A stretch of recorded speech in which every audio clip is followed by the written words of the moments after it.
Saudara, setelah laporannya soal dugaan pencemaran nama baik di Polda Metro Jaya naik ke tingkat penyidikan, Presiden ke-7 Jokowi secara terbuka mengungkapkan kecurigaannya di balik serangan kasus ijazah hingga upaya pemaksulan Gibran. Pertanyaannya, benarkah Jokowi kini mulai ditinggalkan kawan-kawan politiknya hingga serangan bertubi-tubi ia rasakan sebagai serangan politik? Kita bahas bersama Direktur Eksekutif Parameter Politik Adi Prayitno. Mas Adi, ini kan kalau biasanya nih Jokowi selalu kerap kali merespon serangan terhadap dirinya dengan santai. Kali ini terkesan berbeda. Apa yang Anda tangkap dari pernyataan Pak Jokowi soal ada agenda besar politik?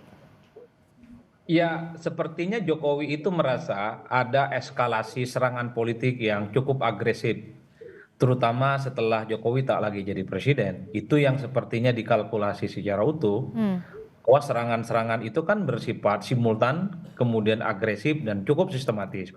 Misalnya kalau kita agak sedikit flashback ke beberapa waktu yang lalu sebelum persoalan ijazah, kan misalnya ada sejumlah pihak yang menggugat soal mobil SMK yang dinilai bagian dari janji politik Pak Jokowi. Setelah itu juga soal ijazah dan kemudian misalnya merembet terkait dengan isu pemakzulan.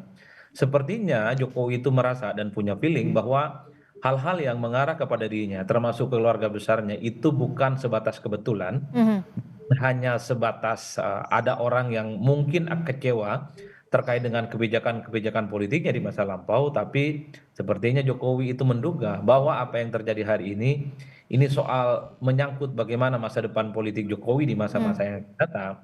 Yang bisa ditangkap oleh publik adalah per hari ini misalnya Jokowi selalu diperhitungkan sebagai salah satu sosok yang dinilai bahwa endorsement dan dukungan politiknya terkait dengan politik di Ya. 2029 dan setelahnya itu kan masih dianggap cukup sakti, masih dianggap cukup kuat. Oleh karena itu, kalau semua legacy reputasi politik Jokowi itu dinodai dengan isu-isu yang berkembang, dengan tuduhan-tuduhan yang berkembang, tentu dikhawatirkan endorsement, statement-statement Jokowi, dukungan Jokowi itu dianggap tidak ada gunanya dan dianggap tidak efektif.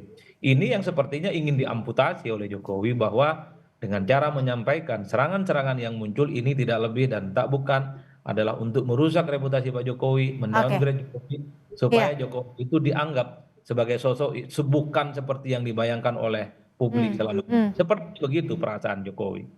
Kalau kita bicara soal Jokowi menyampaikan pernyataannya ke wartawan, itu adalah perasaan politiknya. Apakah ini pertanda bahwa Pak Jokowi juga merasa ditinggalkan oleh kawan-kawan politiknya? Ya kalau mau jujur sebenarnya secara tidak langsung Jokowi dalam banyak hal menangkis secara langsung serangan-serangan yang bertubi-tubi datang. Hmm. Dulu waktu jadi presiden ya saya kira kalau tidak ada PDIP kan banyak partai politik yang pasang badan.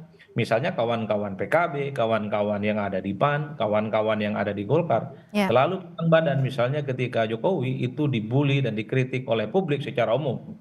Bahkan ketika Jokowi misalnya berhadapan-hadapan dengan PDIP karena efek pecah kongsi di akhir kekuasaannya, begitu banyak partai politik yang pasang badan dan memberikan pembelaan politik per hari ini, terutama setelah Jokowi tak lagi jadi presiden, satu-satunya yang cukup setia memberikan pembelaan kepada Jokowi adalah sejumlah relawan dan relawan itu orangnya itu-itu saja. Hmm. Dan sangat kelihatan sekali tampilan ke publiknya agak sedikit kewalahan Hmm. menghadapi para jubir yang selama ini cukup aktif memberikan serangan ke Jokowi.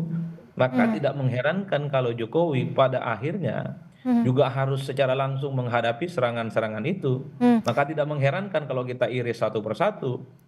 Ya. Jokowi kan memberikan tanggapan misalnya terkait dengan pemakzulan. Hmm. Jokowi juga memberikan tanggapan terkait dengan ijazah. Hmm. Jokowi juga memberikan tanggapan terkait dengan SMK dan seterusnya. Itu artinya apa? Per hari ini Jokowi memang kehilangan begitu banyak para pendukungnya. Termasuk partai-partai yang bergabung di koalisi yang dulu dikatakan atau bisa dikatakan cukup dekat dengan Pak Jokowi. Saya menduga ya, beberapa waktu yang lalu misalnya Pak Luhut mengatakan ada kesan gitu ya bahwa Jokowi itu dilupakan jasa-jasa politiknya. Saya menduga jangan-jangan mengarah ke hal ini. Begitu banyak dulu orang-orang partai politik misalnya yang merasa dibantu oleh Iya. Jokowi, dibesarkan oleh Jokowi, elit-elitnya jadi pejabat, jadi menteri dan seterusnya dan seterusnya. Dulu begitu nyaman dan begitu mesra. Tapi setelah Jokowi tak lagi jadi presiden, Kemudian Jokowi begitu banyak mendapatkan serangan-serangan politik dari berbagai penjuru mata angin, orang-orang yang dulu sempat memberikan dukungan politiknya bersama dengan Jokowi tak lagi memberikan pembelaan apapun. Hmm, Inilah yang kemudian terjadi pada realitas hari ini. Tapi oke. satu hal yang ingin saya katakan bahwa dalam sistem presidensialisme multipartai itu tak ada namanya yang disebut dengan koalisi permanen. Oke. Rata-rata koalisi itu didasarkan atas kepentingan, terutama kepentingan terhadap kekuasaan.